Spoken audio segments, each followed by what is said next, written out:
سب سے معروف اور مشہور تنظیم ملی اور قومی تنظیم جمعیت العلماء ہند کے ضلع کشن گنج کے اس عظیم الشان تاریخی اجلاس میں تشریف فرما حضرت مولانا محمود اسد مدنی صاحب دامت برکاتہم، ضلع کے ذمہ دار حضرت مولانا غیاث الدین صاحب، حضرت مولانا خالد انور صاحب، بہار جمعیت العلماء کے صدر جناب مولانا مفتی جاوید اقبال قاسمی صاحب، یہاں پر موجود سبھی ذمہ دار علماء کرام، حاضرین عزیزوں اور نوجوانوں، میڈیا کے نیک ساتھیوں، یہ وقت ہمارے لیے بڑا تاریخی ہے کہ ہم سرزمین کشن گنج میں ایک ایسے انقلابی اجلاس کو کامیاب کرنے میں کامیاب ہوئے ہیں جس کی نظیر کم ملتی ہے۔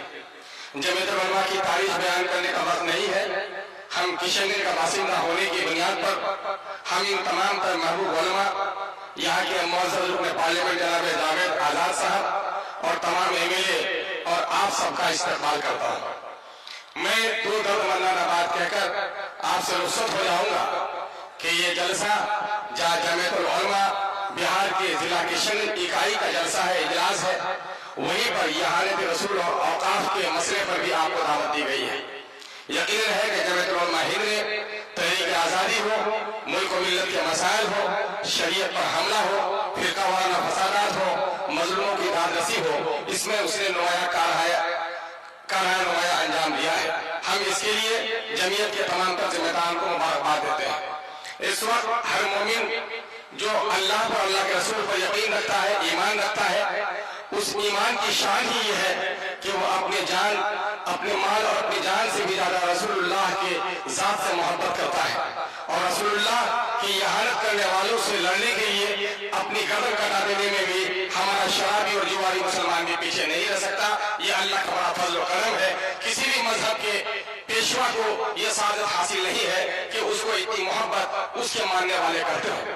ہم نبی مکرم صلی اللہ علیہ وسلم کی احانت کرنے والوں کی مذمت کرتے ہیں اور یہ بات ملت سے عرض کرنا چاہتے ہیں۔ شیر کی تصویر کو بچہ پھاڑ دیتا ہے، اور بلی کو دیکھ کر چیختے ہوئے ماں کے آغوش پر چلے جاتا ہے۔ یقیناً ہے وہ مردود ہے، وہ مغضوب ہے جو نبی کی شان کے خلاف بات کرتا ہے۔ لیکن مسلمانوں، آج ہمارا حال کیا ہے؟ ہم اپنی شادیوں میں رسول اللہ کی سنتوں کو توڑ رہے ہیں، معاملات میں ہمارے ہاں بہنوں کے ترکے سے ہم بہنوں کو محروم کر رہے ہیں۔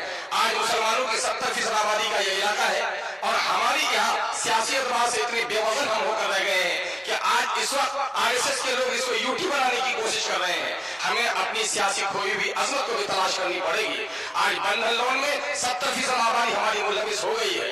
ہماری شادی بیاہ میں مسلم اور غیر مسلم کی شادی بیاہ میں کوئی فرق نہیں نظر آتا ہے۔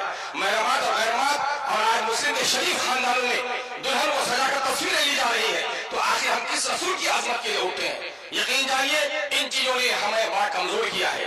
دوسری طرف مسلکی اور مکتب فکر کے اختلافات نے بھی ہمیں بہت کمزور کیا ہے۔ حکیم الامت نے پہلے کہہ دیا تھا، منفرد ایک ہے اس قوم کی، نقصہ بھی ایک ہی سب کا نبی، دین بھی، ایمان بھی ایک، حرم پاک بھی، اللہ بھی، قرآن بھی ایک۔ کیا ہوتا بڑی بات جو ہوتے مسلمان بھی ایک۔ کئی فرقہ بندی اور کئی ذاتیں ہیں، زمانے میں پیر اپنی کی کیا یہ باتیں ہیں؟ اشعار مجھے صحت کے ساتھ یاد نہیں ہے، لیکن میں آپ کو بتانا چاہتا ہوں کہ اس وقت ان فرقہ بندیوں نے بھی ہمیں کمزور کیا ہے۔ سیاسی بے وزنی نے ہمیں اس ملک میں عزت اور وقار سے جینے کا حق بھی چھین لیا ہے۔ آج ہمارے دینداروں کی داڑھیاں نوچی جا رہی ہیں، ٹوپیاں اچھالی جا رہی ہیں، بیٹیوں کے نقاب پھاڑے جا رہے ہیں، مسجدوں کے تہخانے میں آج مردوں کی تلاشی ہو رہی ہے۔ اس کی سب سے بڑی وجہ ہے کہ ہم اس ملک کے آزاد کرانے میں ہمارے صلحاء اور ہمارے بزرگوں نے جو قربانیاں دی ہیں، اس ملک کی آزادی میں ہم وہ نمایاں رول ادا نہیں کر پا رہے ہیں۔ ہم اللہ رب العزت سے دعا گو ہے کہ اللہ تبارک تعالیٰ ہمیں توفیق عطا فرمائے۔